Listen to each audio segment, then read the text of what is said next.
G'day there guys, Marky here, and welcome back to another episode of r/Am I the Arsehole? Let's get into it. Am I the arsehole for kicking my mum's boyfriend and his kids from the house that I inherited after my mum's death? They went to the homeless shelter. So my, 19 male, parents divorced when I was 6. My mum got a boyfriend, Josh, and they started living together when I was 9. He had twin daughters who were 4 when they moved in. Their mother was not in their lives anymore. My mum took them in as her own. I admit that I was a little jealous because they had her full time and me only 50% of the time. I think my mum loved them more too. I was a quiet kid and spent most of my time in my room when my mum had me. I didn't want any siblings. My mum tried, but to no avail. By the time I was 16, I rarely spent time at my mum's place. And when I went to college, I got an apartment, even though my mum lived in the same city as my college. Mum tragically passed in December. Because Josh and her never got married for some reason, I inherited everything, including her house. I allowed Josh and the kids to still live there. I paid half of the bills, as he is struggling because of a low-paying job. My lease ends in December, and I decided to move into my house after. I sat down with Josh and told him that I was moving in January. Since this is my house, I will take the bedroom, and he will move to my old room. He started crying about how his bedroom is his safe space and all my mum's things are there, which gives him peace. I told him that he can move a few of her things to my old room. My room is 1/3 the size of the bedroom. He started crying even more that he doesn't want to abandon their bedroom.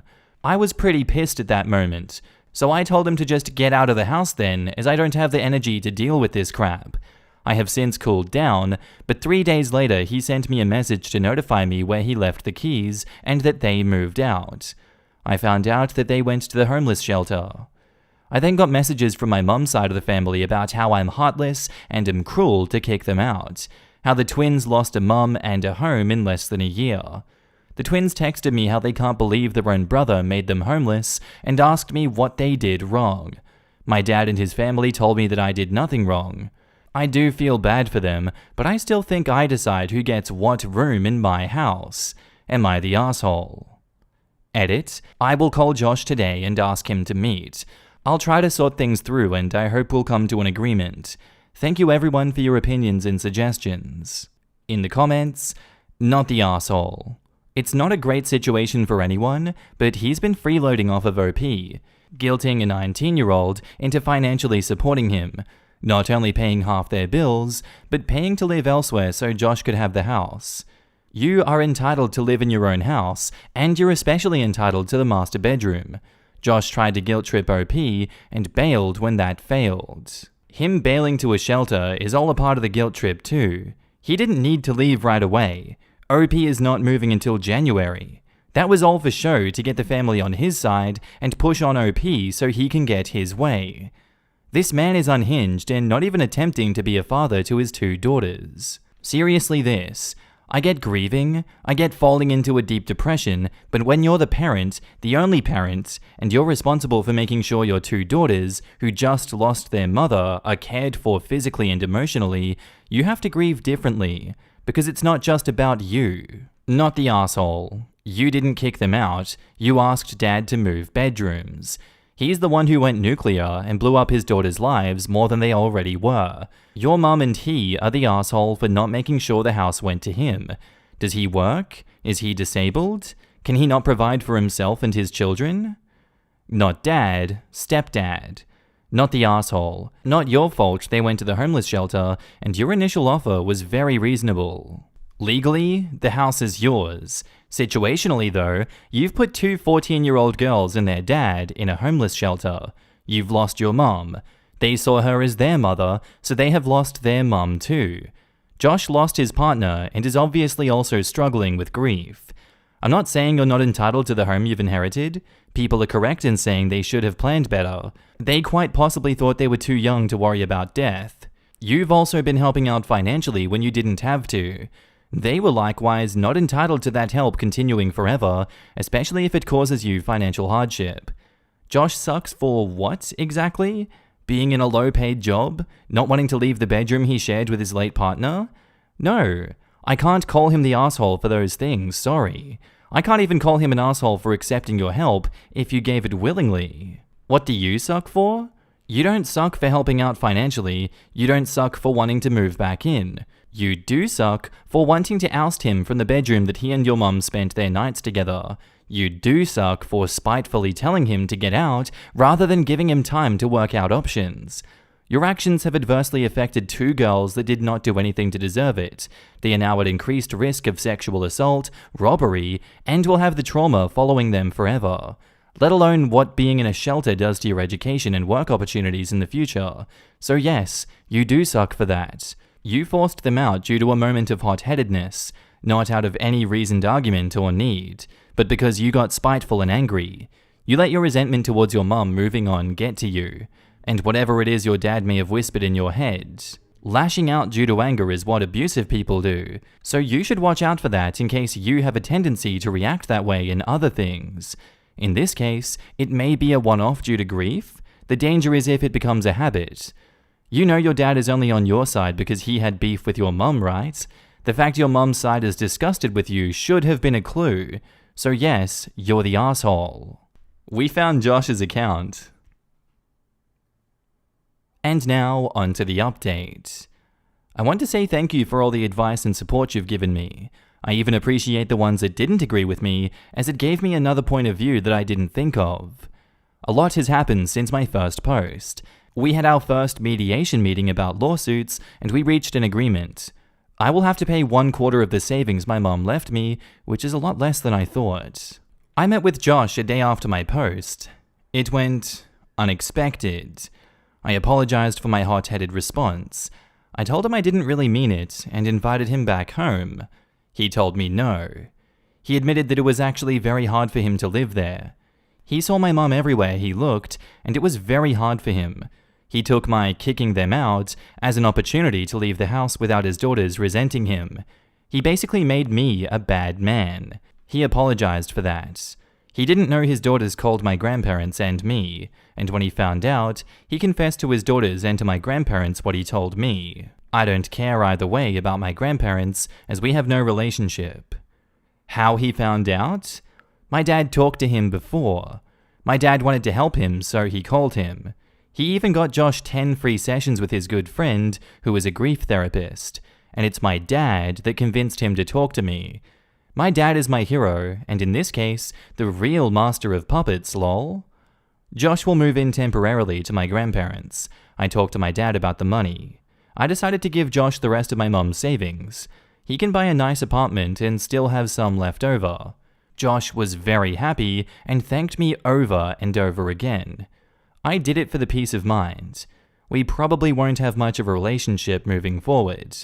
For me, this is a chapter of my life that is closed. I will probably sell the house after my graduation from college. It has no sentimental meaning to me. That's it. I hope there will be no need for any more updates. And now in the comments... Wait, what about a lawsuit? Depending on where they live, Josh might have been able to sue OP for an illegal eviction, or at least initiate the process to sue, I'm guessing. No, despite the argument, he still left voluntarily. Illegal eviction would be like changing the locks while they're out. It took me a while to find the comment in the original post. His mum caused an accident, and as a result, someone was disabled. Shouldn't the insurance have covered that? There is a limit to insurance coverage. If they were sued for more than their insurance coverage, they have to pay out of pocket. Well, this is why you always make sure to get more than state minimums and have enough to actually cover an accident. Don't need to go insane, but yeah. So Josh's grift worked then if you gave him the savings? Josh wasn't trying to get money. He just didn't want to live in the house anymore because it had so many memories to the mum. Either way, Josh made his mum happy for years, so honestly, he does deserve something. But these situations need to be a lesson to others to get married and stop playing house.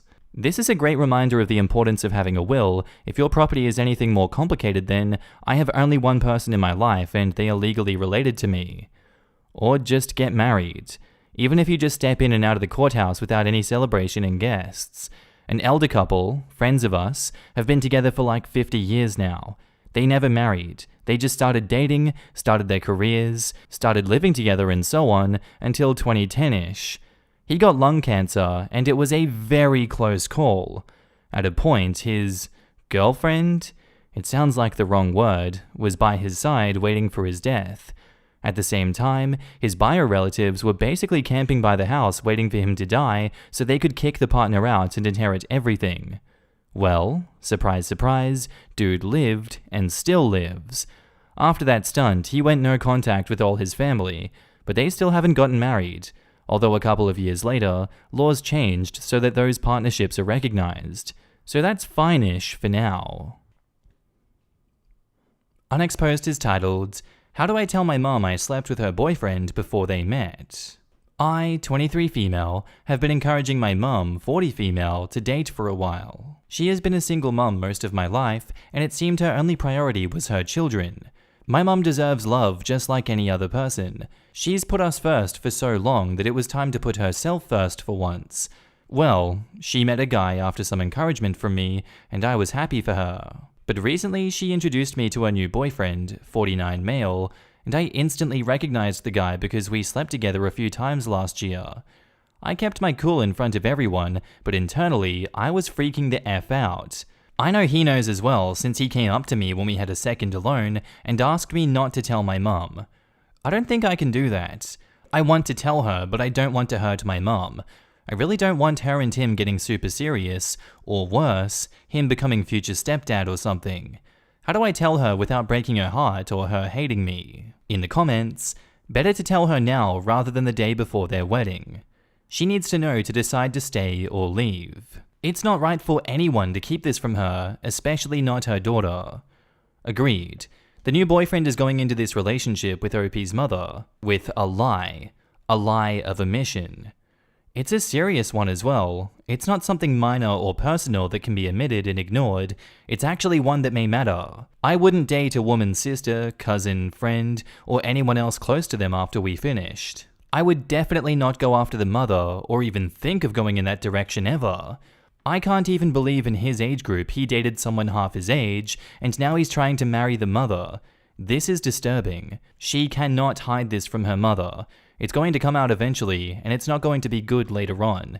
The quicker the better. Delaying things makes them a lot worse in the end, and it's already bad. She deserves to know so she can decide if she wants to be in a relationship with someone who slept with her child. She also deserves to know that he approached OP and asked her to lie to her mother for him. Don't for a second hesitate. Your loyalty is with your mum, not with this guy. Quote, asked me not to tell my mum. You aren't hurting her, you're protecting her from a man who lied about that. Yes, she should date, but she shouldn't date him. Whether or not anyone thinks the age gap is bad, which it could be, but also I think you can still have a totally consensual thing like that, he's attempting to keep it from her, and that's bad. OP says, I agree. I just don't know how to tell her. It's all very awkward and will probably hurt her a lot. I think this is a Band-Aid rip-off kind of situation. Sit her down and tell her you have to tell her something awkward. Then just tell her, like you wrote in your post. And OP says, yeah, it's feeling more and more like a Band-Aid situation. Back up to the post, we have an edit. Thanks for the advice to the people who gave it. I'm currently writing a letter that I'm planning on giving to my mum. I think that's a good solution. That way I can say what I want to say without stumbling or saying the wrong thing in the moment. As for people judging what two consenting adults do and infantilizing women, F off. And the people who are just commenting about porn and other vile crap should F off too. This sub is supposed to be a place to get and give advice, not a debate club about morals. And now, onto the update. So when I made my post and got some advice, I decided to write a letter so I could get my thoughts and feelings out properly. I won't put it here because it is very personal and emotional. Anyway, I gave my mum the letter that night. I stayed in the room with her as she read it. I had tears welling up as she was reading, thinking she would hate me after it. After she read it, I started crying and she started crying. It was all very emotional, but my mum assured me that she would never hate me, and she was glad that I wrote the letter, and I think we just hugged for a solid few minutes just crying into each other. We calmed down a bit after that, and just spent the rest of the night watching movies and eating junk food.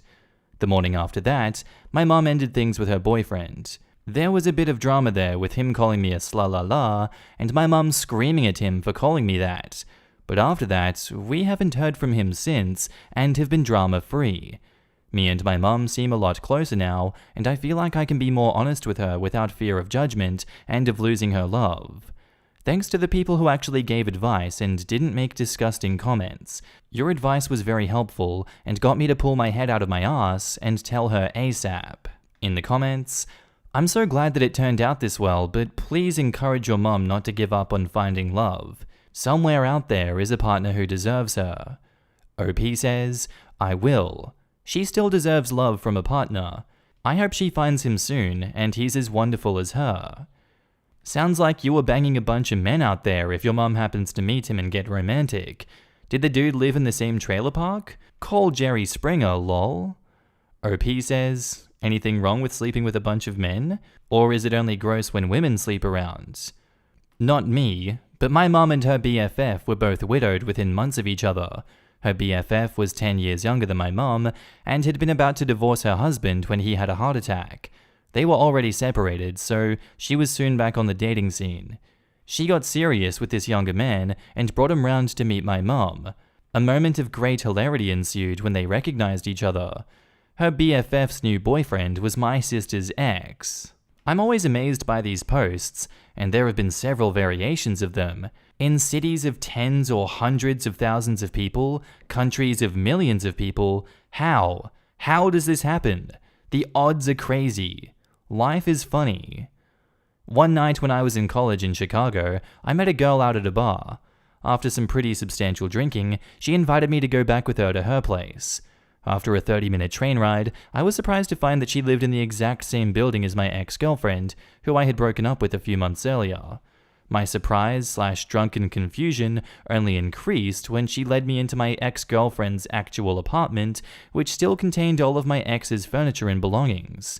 In my drunken stupor, I initially was worried that I was having some sort of hallucination, but I soon discovered that this girl was subletting the apartment from my ex, who had left a week or so prior to study abroad for a semester. Our next post is titled, Am I the asshole for abandoning my parents and risking them losing the house? When I was in college, I fell in with the wrong people, became a bit of an alcoholic and got pregnant. I had to drop out of college. My daughter's father was also a college student. I ended up going back to school and finishing up my degree. The issue was that her father got a very lucrative career path in his home state when she was 2.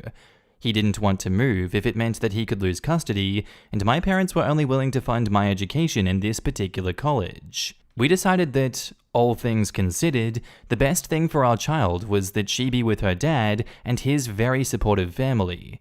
I regret that decision every day, but it was the best thing for my child. I have completed community college and have been working for a year and a half. I have been paying for everything. My parents are eyeballs deep in consumer debt, and all of their income goes to servicing it and adding to it while I pay for everything else. It is frustrating as I don't make enough to keep them happy. I wanted to move out, but I was not able to land anything worthwhile. I've been able to get a pretty decent remote role. My brother ended up moving to my ex's state.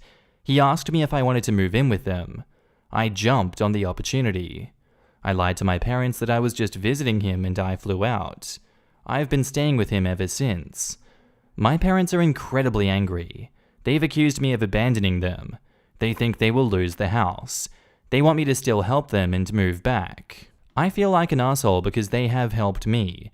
They took me in when I was someone on the edge of alcoholism, and now I'm sober and a productive member of society. It could have been so much worse without their help, and I was pretty underhanded about it too. In the comments, not the asshole. Your parents made the choices that put themselves in debt. You don't owe it to them to financially support them for the rest of their lives and lose out on being in your son's life in the process.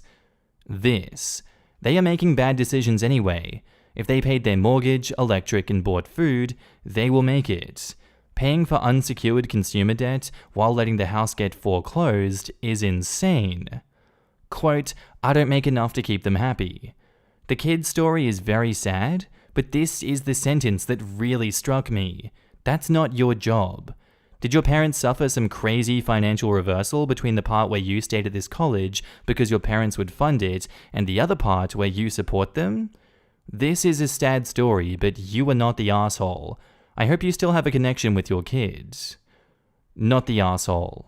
OP, as a parent, let me tell you what your parents should have said. I'm so proud of you. You worked hard to overcome your alcoholism. You worked hard to heal yourself. You deserve to keep moving forward. I would give every last penny, every one of my organs, the very last drop of blood and life in my body if it meant that my children could be happy, healthy, and strong. The child is not responsible for the parent is responsible for the child. Go out, be your best self, and continue to grow in your health. I'm so sorry that you had to escape the way you did, but I am so glad you are free now to pursue better things for yourself and your own child. And now, onto the update. So it has been 2 months since I posted, and a lot has happened. The commenters helped me a lot. I was dealing with a lot of guilt about leaving my parents, and people helped me feel less like a horrible daughter. I have moved out and got a place of my own. It's only half an hour's drive from my ex's home. I get to see my daughter every week. I go over to his place every other day. I missed her so much. Just being able to play with her tells me that I made the right decision. My parents have tried to contact me and guilt me. I did send them rent for a month, but I cut them off. The only reason I have savings is because I hid money from them. I couldn't say no to them. It was horrible. They are planning on selling the house and buying a smaller one. They will have no savings left for retirement. My sister, who I have a really strained relationship with, called me and tried to tell me that I should at least help them out after they paid for my college. She had a specific figure which was way more than they spend. I told her that they didn't pay that much for my education. She didn't believe me, but I sent her the receipts. So they had asked her for money, and she had given them the money. They had told her that they needed money because they were paying for my tuition. They just inflated how much they were paying on my behalf. It is a lot. I know she hates me, and we were played off against each other growing up. I can't describe how emotional it made me to realize she still cared enough about me to help my parents. I know for a fact that she wouldn't have given them any money if they weren't helping me. It's a lot to work through. Things are pretty messed up right now, but I have a place of my own. I can see my daughter, I have a great job, and I'm sober. Now in the comments, so to be perfectly clear, your parents didn't pay for your college to begin with, your sister did. Exactly. They are manipulative as hell. I hope OP tries to improve her relationship with her sister after this. Came here to suggest this. OP, you and your sister have both been lied to and manipulated by your parents. Maybe spend your energy working on your relationship with her, and you two can help each other separate from your parents. All of a sudden, downsizing the house is not a problem, as opposed to the last few years, which it's been a big problem. They can't save for retirement, they're probably squeezing it out of someone else now, see sister, because they didn't follow through with their options for years and tried to delay the inevitable and leech it out of OP. Kids are supposed to leave home and start their own lives. Your parents shouldn't depend on your income. Best of luck, OP.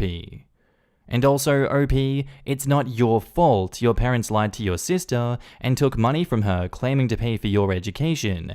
They decided to lie about paying for your education and needing money. They took advantage of you and your sister. What they did was horrible, but it was their choice, not the asshole. I'd say OP has a greater responsibility to her daughter than to her parents. Agreed. Her parents are adults and should be able to take care of themselves, especially since they're all still of working age. OP's daughter needs her mother in her life, not in another state financially supporting her irresponsible grandparents. The fact that they were lying to OP's sister about how much they were paying for OP's college proves that they have malicious intentions, likely planning to live off of their children while doing nothing to support themselves. Also, these people were still adding to their consumer debt while working and leeching off their kids. Something is super sketchy about this. OP needs to check her credit. I wouldn't be shocked if the way these parents paid her tuition was by taking out a student loan under her name. Key element of the story: consumer debt. Parents have credit cards and can't afford to live. They should have declared bankruptcy yesterday. My parents were like this. It was a constant 10-year cycle. Run up debt, declare bankruptcy. They even refinanced their house in their 80s with some predatory lender. When they died, we just let it all go to foreclosure and let the debt collectors fight it out. Some people never learn financial responsibility. And that's where I'm going to end today's stories, guys. I do hope you enjoyed. If you did, let me know what you thought about it down below, and I'll see you in the next one. Bye.